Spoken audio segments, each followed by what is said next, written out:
Me and Jesse, we knew each other in Denver. I went to Emily Griffith Opportunity School downtown, and we hung out, started jamming out. We both played guitar and everything, and it's pretty awesome. Hung out for years, been best bros, and Jesse's always provided me with hospitality. His family. I don't know,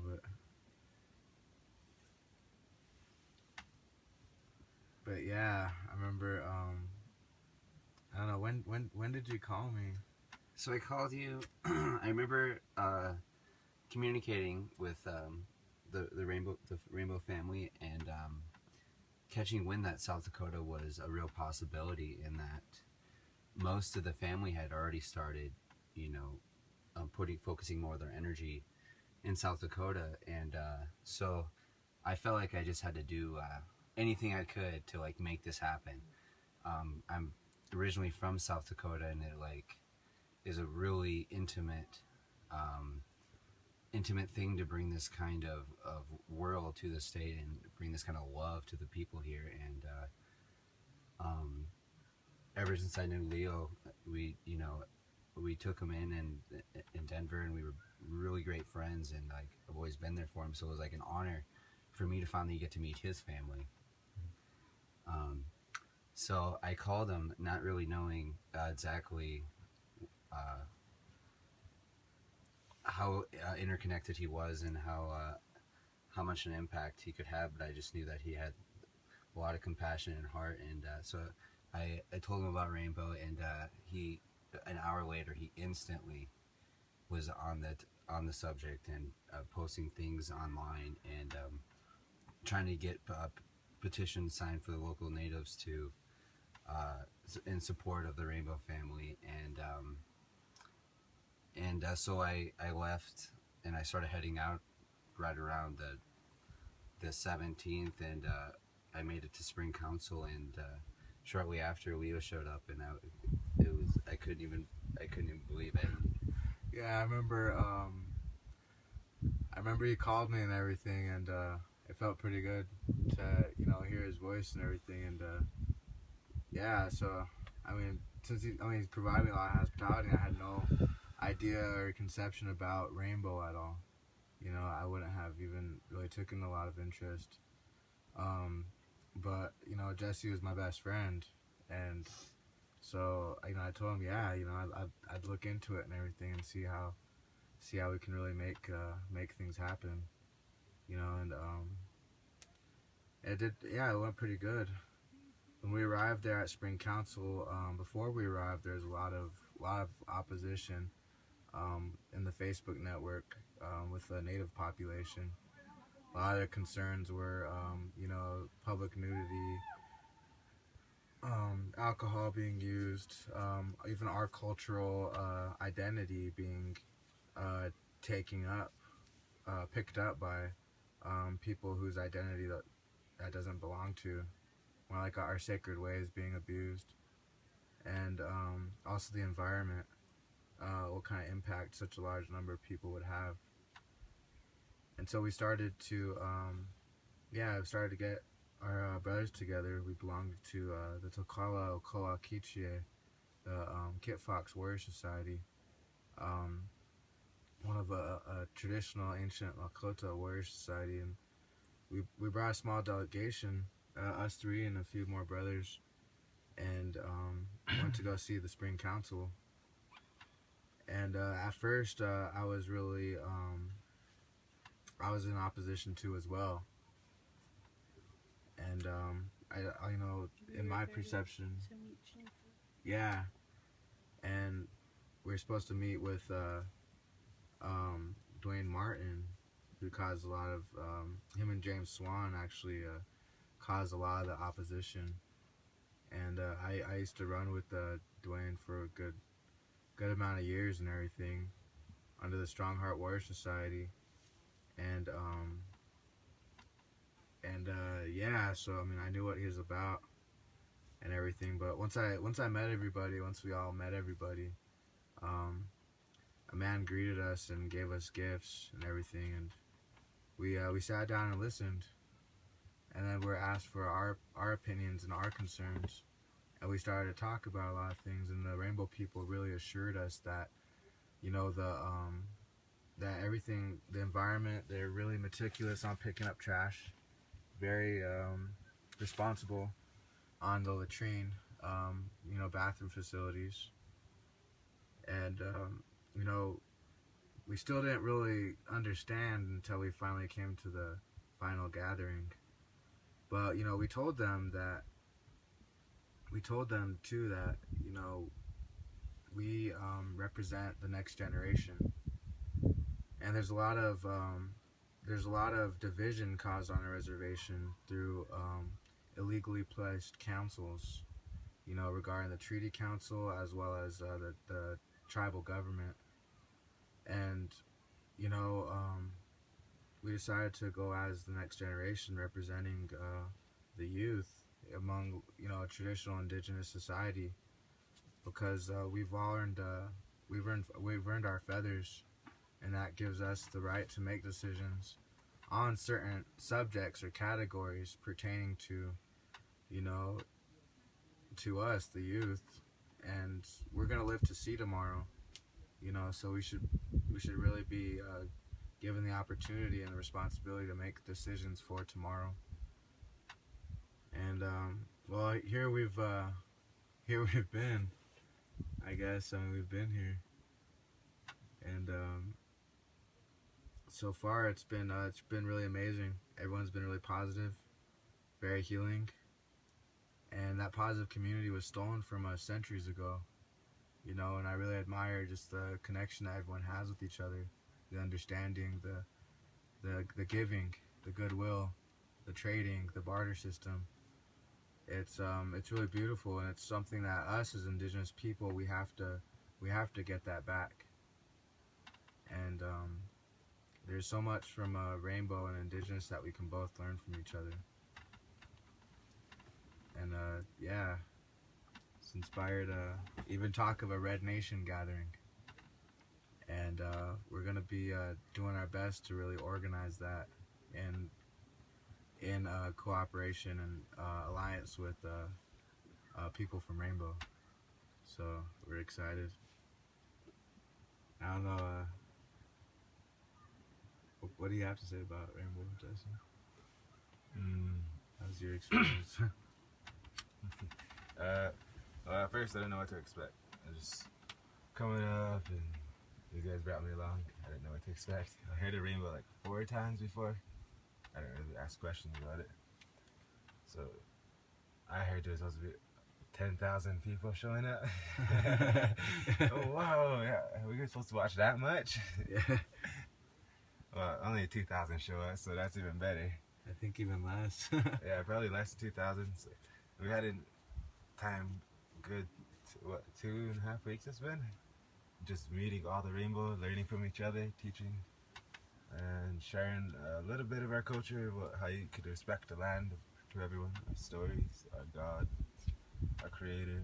And what I've seen is that you guys are very close to having the real spirituality.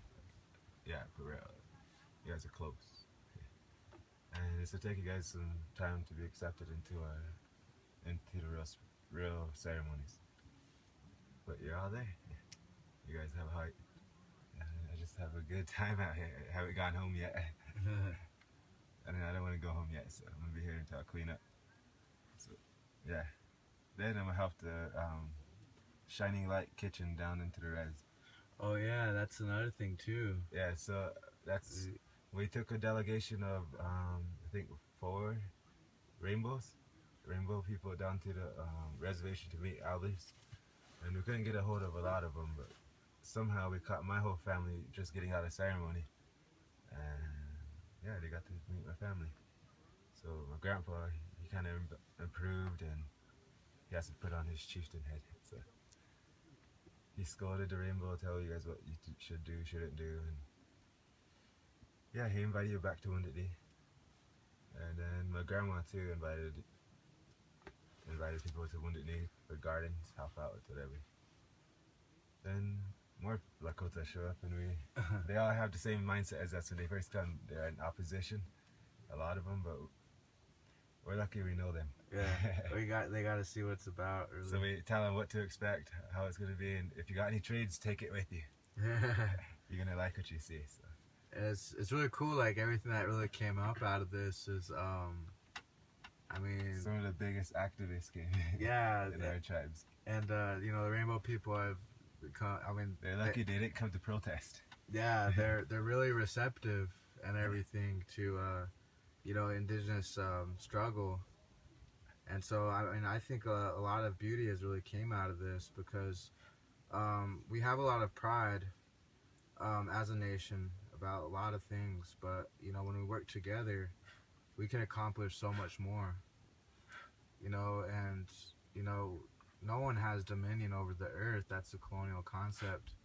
You know, that really needs to be decolonized out of us. But a lot of beautiful things are happening.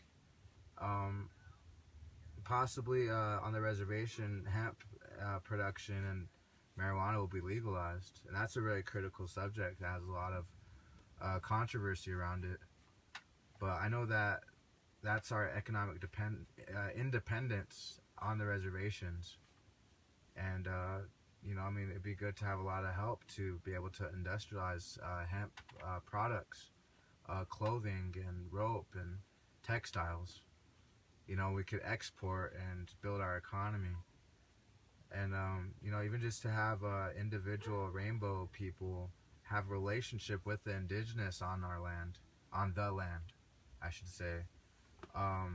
You know, and we could all work together to help benefit communities, indigenous communities. An autonomous community. Yeah. Within the U.S., autonomous people. Yeah. Living, helping each other without so much going to big corporations. Yeah.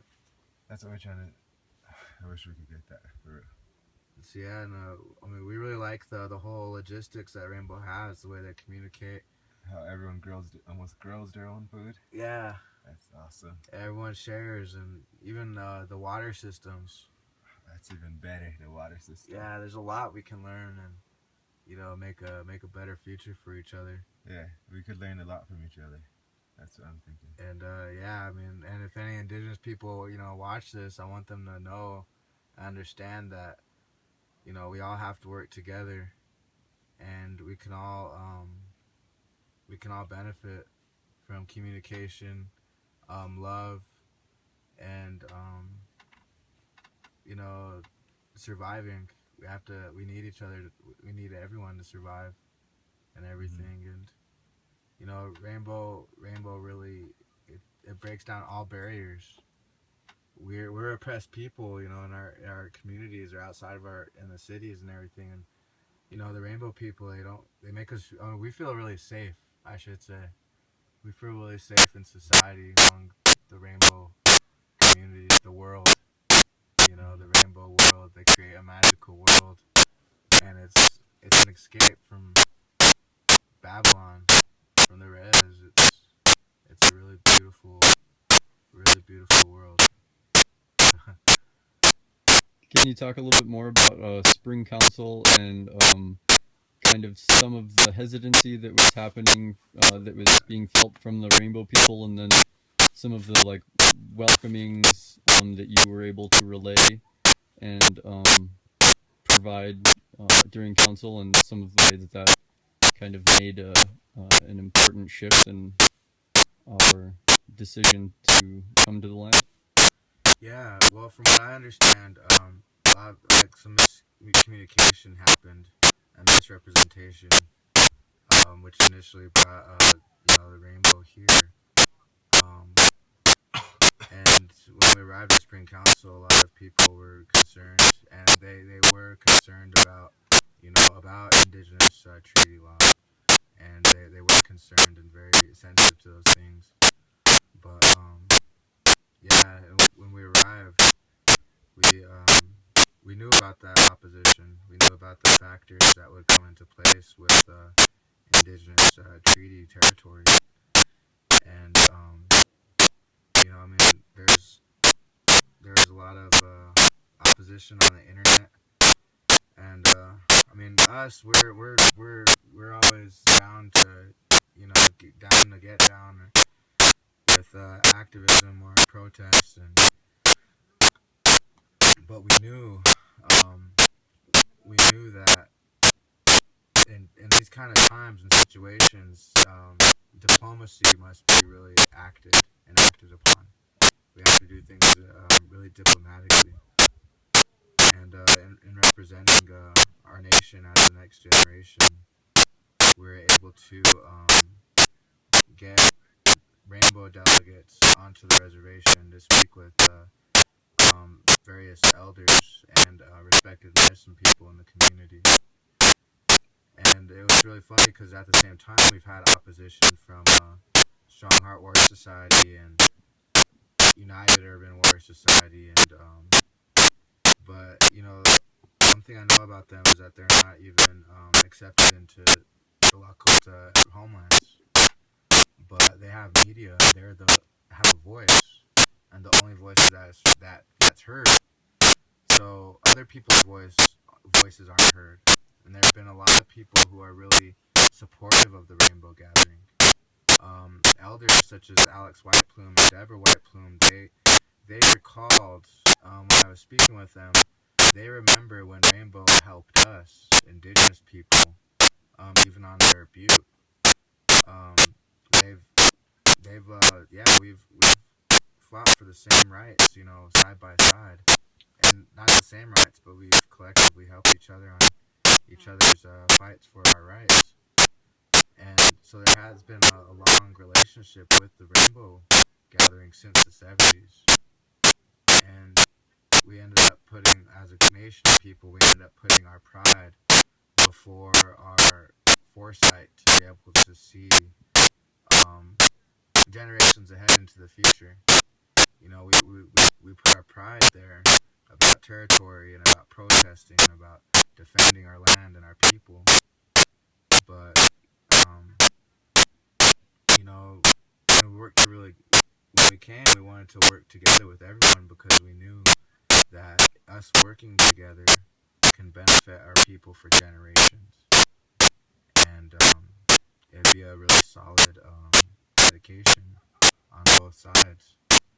And so we kind of surpassed all the older and more the general population's opinions about everything.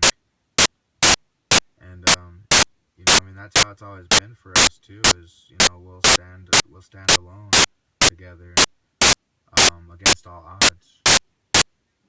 And so yeah, as we started working with the Spring Council and coming back and forth from the reservation, back and forth to the Black Hills and the reservation, really putting in the time and commitment to get a hold of everyone and to get more of a general opinion from the reservation people. And even our delegation of Rainbow people that came down to the res, they were surprised by all the support that they received from the people in town on the reservation. And we managed to, the Rainbow people were excited for the opportunity to help clean up the trash at the park, in the skate park, and the powwow grounds on Pine Ridge Reservation in Pine Ridge Town. And we've even been able to pump some money and some income into Rosebud Reservation's grocery store, because the Rainbow Nation do not like supporting corporations. They want to support indigenous local businesses.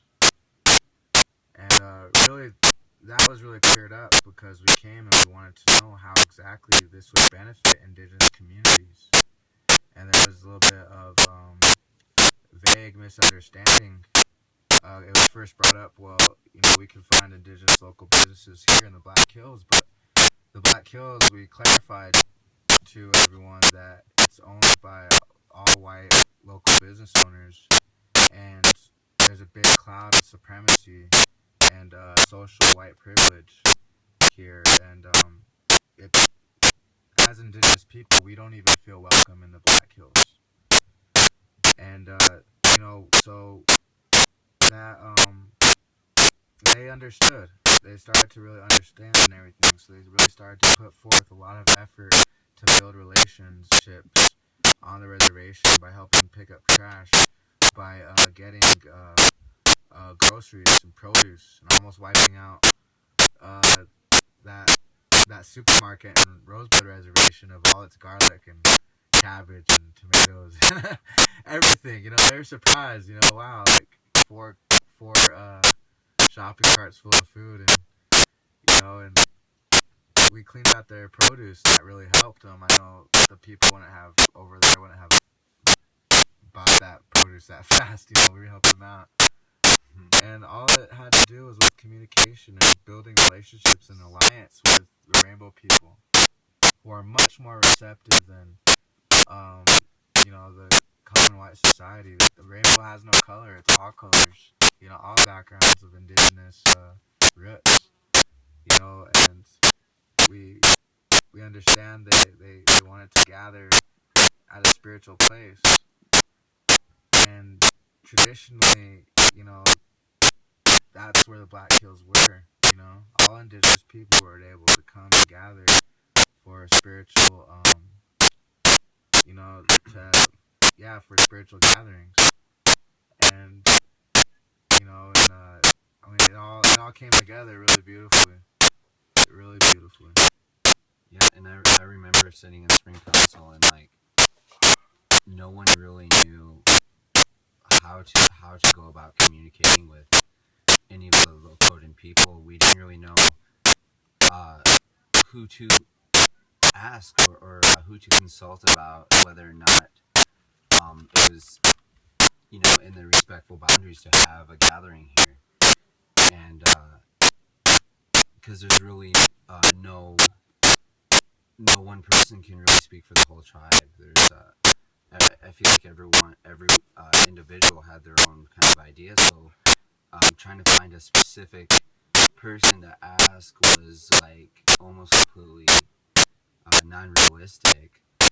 So when Leo came out with his brothers and his sisters and introduced us to his family, gave us some sort of concrete evidence that we would have support from most of the tribe,